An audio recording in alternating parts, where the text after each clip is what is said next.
بسم اللہ الرحمن الرحیم۔ السلام علیکم۔ کہانی شروع کرنے سے پہلے آپ سب سے گزارش ہے کہ میرے چینل صبح کہانی کو سبسکرائب کر کے بیل نوٹیفیکیشن آن کر دیں تاکہ آنے والی تمام چینل اپڈیٹ سے آپ آگاہ رہیں۔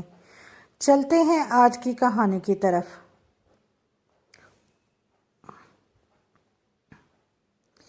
ایک دن ایک بچہ سکول کی فیس کی ادائیگی کے لیے گھر گھر چھوٹی چھوٹی چیزیں بیچ رہا تھا۔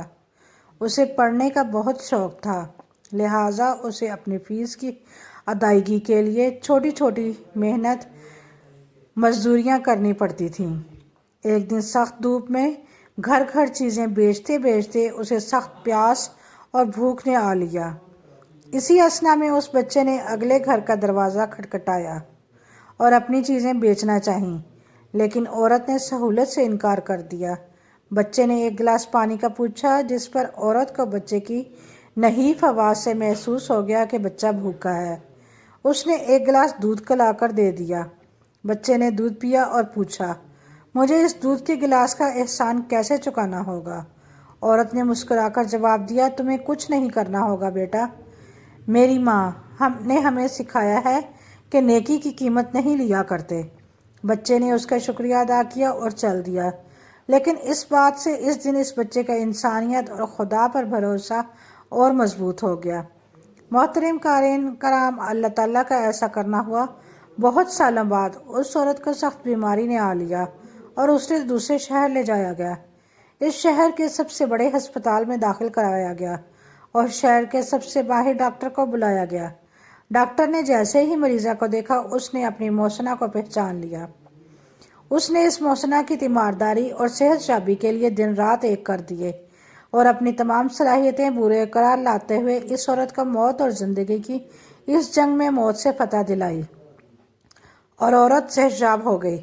میرے پیارے دوستو، اس علاج کے بعد ڈاکٹر نے ہسپتال والوں سے کہا، اس عورت کا بل مجھے بھجوایا جائے۔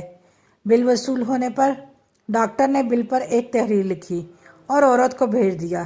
عورت، جو کہ اب صحت مند تھی اور اپنے بیڈ پر لیٹی تھی، اس نے ڈرتے ڈرتے بل کھولا۔ اس کا خیال تھا کہ اس کی باقی کی تمام عمر اس بل کی ادائیگی میں گزر جائے گی، لیکن بل پر ایک تحریر درج تھی کہ دودھ کے ایک گلاس کے عوض بل ادا کر دیا گیا۔ مہربانی اور تشکر سے اس عورت کی آنکھیں لبریز ہو گئیں۔ تو قصہ المختصر حاصل تحریر یہ کہ میرے عزیز قارئین کرام، ہم لوگ اکثر بہت سی باتوں کو درگزر کر جاتے ہیں جو ہمارے لیے تو اہمیت نہیں رکھتی، لیکن سامنے والے کے لیے ہو سکتا ہے کہ زندگی بھر کا اثاثہ ثابت ہو جایا کرتی ہیں، اور رب تعالیٰ کے ہاں ان اقدامات کا کیا صلہ دیا جائے، اس پر تو اس کم فہم کے پاس کہنے کے لیے لفظوں کا ذخیرہ ہی ہے۔